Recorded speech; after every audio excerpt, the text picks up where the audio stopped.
Volvió a Gran Canaria en silencio, con una maleta y un sentimiento de culpa en el alma. El aeropuerto le pareció más pequeño. Tenía la sensación de que el tiempo no había pasado, aunque todo se veía diferente. Llegó a su hogar. Su madre la abrazó largo, sin decir una palabra. Su padre, tendido aún en la cama, la miró con los ojos apagados y cansados por haber estado ingresado en el hospital. El diagnóstico había sido claro: un infarto silencioso, de esos que no avisan. Quedó convaleciente, débil, condenado a no volver a levantar una asada. Para Inés fue como ver a la tierra misma en barbecho. Durante los días de reposo, el abuelo Matías se convirtió en su sombra. La acompañaba en los paseos por los bancales, hablaba de los años duros, del viento traicionero, de las veces en el que el vino se volvía agua amarga.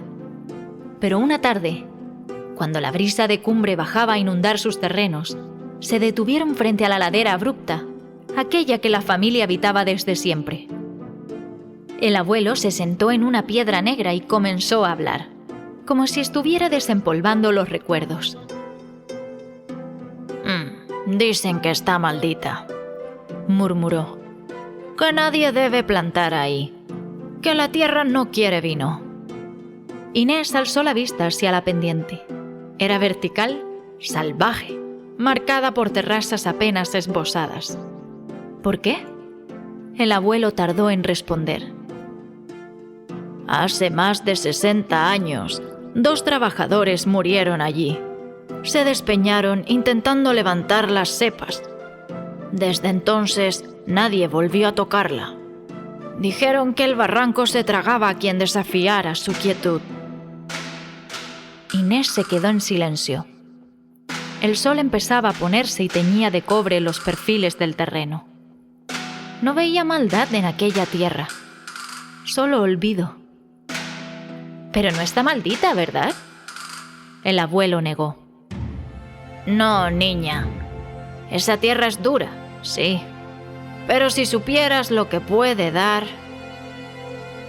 Fue entonces cuando le habló de una variedad olvidada. Albillo criollo. Una uva blanca rara en Gran Canaria, más común en La Palma o Tenerife. Madura temprano, resistente a la sequía, da vinos con cuerpo, frescos, con notas florales y de fruta con hueso. Un secreto que muchos ignoraban porque la dificultad del terreno la hacía inviable para la mayoría. «Pero tú no eres la mayoría», le dijo el abuelo con una chispa vieja en los ojos. «Si alguien puede hacerlo, eres tú». Aquella noche, Inés abrió su viejo cuaderno de Barcelona, donde antes escribía escenas de teatro. Allí, con letra temblorosa, apuntó: Albillo criollo, suelo volcánico, orientación este, altitud favorable. ¿Y si...? Los meses pasaron entre hospitales, medicinas y papeles de herencia. Su padre mejoró, pero no lo suficiente para volver al campo. Inés, sin esperarlo, empezó a asumir decisiones. Llamó a técnicos agrícolas, pidió informes, se matriculó en un curso de viticultura a distancia y devoró cada libro como si fuese un libreto que debía memorizar. Descubrió la viticultura heroica, cultivos en terrenos casi imposibles, donde cada racimo se arranca a la montaña como un acto de fe. Y así, con las palabras de su abuelo guiándola, Inés tomó una decisión que asustó a todos: pedir un préstamo bancario. Un crédito grande, con aval sobre los terrenos familiares. Al notario le tembló la mano al firmar. Su madre no dormía desde hacía días. Pero su padre, con voz quebrada, le dijo: «Si vas a caer, que sea de pie». Los trabajos comenzaron en silencio. La ladera fue limpiada con ayuda de mulas y obreros que se ganaban el pan sin hacer preguntas. Se levantaron terrazas nuevas, se reforzaron los muros y en primavera Inés plantó las primeras vides de albillo criollo que habían pisado esa finca. No fue sola. En uno de los cursos conoció a Daniel, un joven enólogo tinerfeño que se especializaba en variedades minoritarias. Compartían la misma obsesión por los suelos extremos, por los vinos que contaban historias. Primero fueron socios, luego amantes. A los 3 años, se casaron bajo una pérgola de sarmientos viejos, en la misma finca donde todo había comenzado. El vino tardó en llegar, pero cuando lo hizo, fue como una revelación. Un monovarietal de albillo criollo cultivado en pendiente, fermentado en barrica de roble francés y criado sobre lías. Tenía aromas a albaricoque, flores blancas y piedra mojada.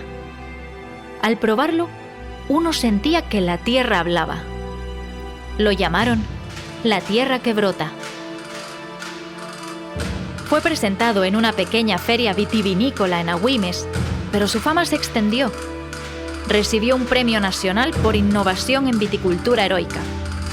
Catadores de toda España hablaron del milagro en la ladera maldita. La noche de la presentación oficial, en el Teatro Municipal de su pueblo, Inés se subió al escenario por primera vez, no como actriz, pero sí como viticultora. «Este vino», dijo con la voz firme y emocionada, «nace de la duda, del miedo y del amor. Y se lo debo a un hombre que creyó en mí antes de que yo creyera en la tierra». Se hizo un silencio. Levantó la copa al cielo. «A ti, abuelo». Cuando terminó la presentación, bajó del escenario con los ojos húmedos y el corazón lleno. Afuera, el viento nocturno traía el eco de los pancales, el susurro de las parras y el recuerdo de los que no están. Esa noche caminó sola hasta la ladera.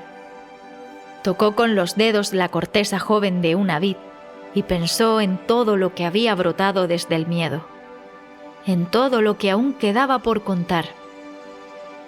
Y supo que, aunque el vino fuese fruto de la tierra, su historia siempre se escribiría entre líneas, como los buenos guiones, como las raíces invisibles.